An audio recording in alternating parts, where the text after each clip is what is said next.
జాతీయవాద జర్నలిజానికి అసలైన వేదిక నేషనలిస్ట్ హబ్ ని సబ్స్క్రైబ్ చేసుకోండి. నోటిఫికేషన్స్ కోసం బెల్ ఐకాన్ పై క్లిక్ చేయండి. నమస్తే, వెల్కమ్ టు నేషనలిస్ట్ హబ్. భారత సినిమాల్లో చేంజ్ కనిపిస్తోందా అంటే అవుననే సమాధానాలే వస్తున్నాయి. తాజాగా సిద్ధార్థ్ ఆనంద్ డైరెక్టర్ గా తీసిన ఫైటర్ మూవీని చూస్తే ఈ విషయం స్పష్టంగా అర్థమవుతోంది. ఈ చేంజ్ బాలీవుడ్ సినిమాల్లోనే కనిపించడం నిజంగా ఆశ్చర్యకరం. ఒకప్పుడు హిందూ దేవాలయాలపై మూత్రం పోసే సినిమాలు వచ్చిన బాలీవుడ్ లో కనీస వ్యతిరేకత లేకుండా సినిమా తీయటం ఆశ్చర్యకరమైపోయింది. ప్రస్తుతం వచ్చిన ఫైటర్ మూవీ అలాగే ఉంది. తాజాగా విడుదలైన ఈ సినిమాలో హృతిక్ రోషన్ హీరోగా నటించగా పాకిస్తాన్ పై సర్జికల్ స్ట్రైక్స్ ఆధారంగా దీన్ని నిర్మించారు. అందులో పీఓకే పై రాసిన డైలాగ్స్ మాత్రం అద్భుతం. భారత్ ఎప్పటికైనా పీఓకేను స్వాధీనం చేసుకుంటుందని అనటం ప్రేక్షకులను ఆనందంలో ముంచేసింది.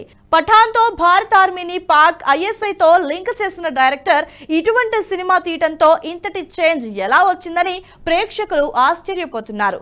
అయితే సినిమా కథ ఏంటో ఒకసారి చూద్దాం. శంషేర్ పఠానియా అలియాస్ పార్టీ అనే హృతిక్ రోషన్ భారత వైమానిక దళంలో స్క్వాడ్రన్ లీడర్ గా పనిచేస్తూ ఉంటాడు.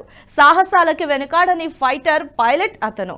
అప్పజెప్పిన బాధ్యతల్ని నిర్వర్తించే క్రమంలో తనకున్న పరిధుల్ని నిబంధనల్ని దాటి మరీ సాహసాలు చేస్తుంటాడు. ఆ క్రమంలోనే జరిగిన ఓ దుస్సంఘటనకి బాధ్యుడిగా నిందను మోస్తూ ఉంటాడు. 2 ఏళ్ల తర్వాత మళ్లీ ఓ ఆపరేషన్ కోసం శ్రీనగర్ వస్తాడు. సిఓ రాకీ నేతృత్వంలో మిన్ను అలియాస్ మినల్ సింగ్ రాఠోడ్ తాజ్ వాష్ బృందం రంగంలోకి దిగుతుంది. గగనతలంలో శత్రులపై వాళ్ల పోరాటం ఎలా సాగింది? పార్టీ మళ్లీ నిబంధనల్ని అతిక్రమించాడా?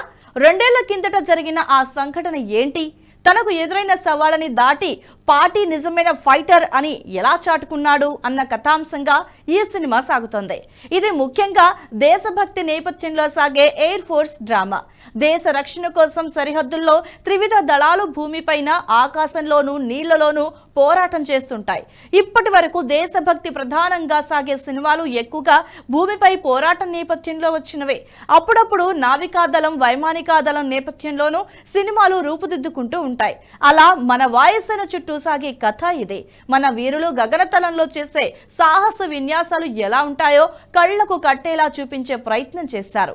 ఇందులో కథ కంటే కూడా డ్రామా, యాక్షన్ తో కూడిన హంగామానే ఎక్కువగా కనిపిస్తోంది.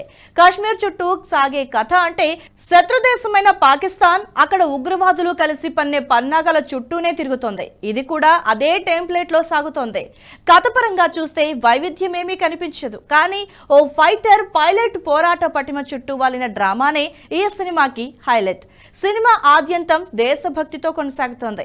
గతంలో వచ్చిన పఠాన్ వంటి సినిమాల్లో ఐఎస్ఐని గొప్పగా చూపిన డైరెక్టర్ సిద్ధార్థ్ ఆనంద్ లో ఇటువంటి మార్పు రావటాన్ని ప్రేక్షకులు స్వాగతిస్తున్నారు. తన సొంత పైత్యాన్ని చూపకుండా సినిమా తీసినందుకు అభినందిస్తున్నారు. ఈ చేంజ్ ఇలాగే కొనసాగాలని, భవిష్యత్తులోనూ విపరీత పోకడలకు పోకుండా సినిమా తీయాలని కోరుతున్నారు ప్రేక్షకులు. ఈ వీడియో మీకు నచ్చినట్టయితే లైక్ చేయండి, 10 మందికి షేర్ చేయండి. అలాగే కామెంట్ల రూపంలో మీ అభిప్రాయాలను మాతో పంచుకోండి. Nationalist hub group of channels ను సబ్స్క్రైబ్ చేసుకుని తెలుగునాట జాతీయవాద జర్నలిజాన్ని ప్రోత్సహించండి. ఈ వీడియో కింద ఉన్న బెల్ ఐకాన్ పై క్లిక్ చేయడం మర్చిపోవద్దు.